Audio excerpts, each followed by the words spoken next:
Hello guys, මේ දවස්වල ISO speed ලොකු අකරදැබ්බයක් වෙලා තියෙනවා. ගොඩක් දුරට ආජන්ටිනා ෆෑන්ස්ලාත් එක්ක තමයි මෙයා මේ වලිය දාගන්නේ.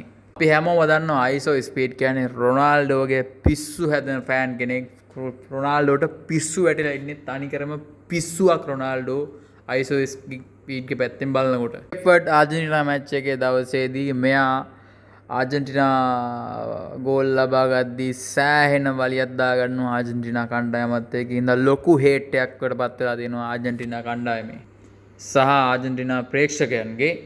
මෙයා ආයේ පොඩි මතභේදාත්මක සිද්ධි ටිකක් එළියට දානවා ආජන්ටිනා කණ්ඩායමේ. ඒ කියන්නේ ආජන්ටිනා ඇත්තම ප්‍රේක්ෂකයන්ගේ තියෙන ඒ කියන්නේ අර වර්ණවාදය ඒ වගේ දේවල් එයා ඔස්මතු කරලා පෙන්වනවා. ඒ කියන්නේ නොවිච්ච දේවලුත් මෙයා සිද්ධ කරන පාටක් තමයි දැන් පෙන්වුම් වෙන්නේ. ඊට පස්සේ බ්‍රසීල් නෝර්වේ මැච් එකේදීත් බ්‍රසීල් පැත්තට මෙයා චියර් කරනවා ඇත්තටම. ඊට පස්සේ වෙන්නේ නෝර්වේ කණ්ඩායම දිනුවට පස්සේ නෝර්වේ කණ්ඩායමට සහ නෝර්වේ කණ්ඩායමේ ප්‍රේක්ෂකයන් අතර ඇත්තටම ගැටුමක් වගේ කියන්නේ ඇති කරගන්නවා මෙයා.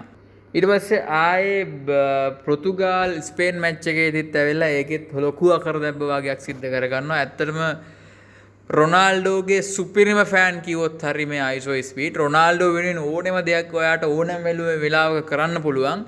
ඒ හින්දා මෙයා ස්පේන් ෆෑන්ස්ලාත් එක්ක ලොකු ඒ කියන්නේ ෆයිට් එකක් ඒ කියන්නේ අත්පා වලින් පොඩි ලොකු ඒ කියන්නේ අතින් පයින් වලි දා ගන්නවා. ඒ කියන්නේ ෆේස් ටු ෆේස් කහ ගන්නව නෙවෙයි. ඒ කියන්නේ මෙයාලා සෑහෙන හේට් එකක් ක්‍රියේට් කරගන්නවා ISO ස්පීඩ්ගේ පැත්තට මේ ප්‍රේක්ෂකයන්ගෙන්.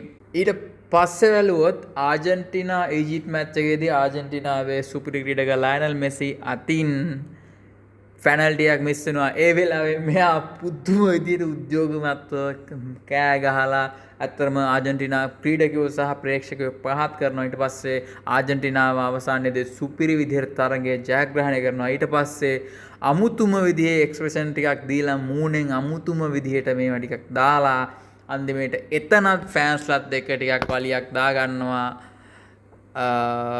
ලොකු වලියක්ම නෙවෙයි ඒ වුණාට වලියක් දාගෙන සෑහෙන්න මතභේදාත්මක සිද්ධි ටිකකට පත් වෙලා තියෙනවා. ඊට පස්සේ තරගයේ අවසන් වුණාට පස්සේ මෙයා යනවා වාහනේ තමන්ගේ වාහනේ යන ගමන් ඉන්නකොට මෙයාගේ වාහනේ ඇතුලේ මෙයා දැන් වීදුරුව ඇතුලේ ඉන්නේ. ඊට පස්සේ එළියෙන් මිනිස්සු ඇවිල්ලා රොනාල්ඩෝගේ පින්තූර වලට පොඩ්ඩක් විකෘති කරලා පොඩි එතනත් පොඩි ෆයිට් එකක් වගේ යන්න බලනවා. එතනත් ISO ස්පීඩ් සෑහෙන කරදර ටිකකට මුහුණ දෙන්න සිද්ධ වෙනවා මේ රොනාල්ඩෝගේ මූණවල් විකෘති කරලා ඒ වගේ සිද්ධීත් එක්ක. අපි බලමු ඉස්සරහට ISO ස්පීඩ් මොකක් වෙයිද කියලා. ඇත්තට මෙයා මේක රිකවර් කරගන්න හොඳ YouTuber කෙනෙක්, හොඳ වැඩ කරපු මිනිස්සෙක්, හොඳ YouTuber කෙනෙක් ඇත්තටම ගත්තොත් පොඩි තැන ඉඳන් පටන් ගත්ත සුපිරි චරිතයක්. ඇත්තට මෙහෙම චාටර් වෙන්න ඕන නැති චරිතයක්. අපි බලමු ඉස්සරහට ISO ස්පීඩ් මොනවා කරගන්නේද කියලා. මේ වගේ දේවල් ස්පෝර්ට් සම්බන්ධ සියලුම දේවල් දැනගන්න මගේ channel එක subscribe කරලා මාත් එක්ක එකතු වෙලා ඉන්න කියලා මම ආරාධනා කරනවා.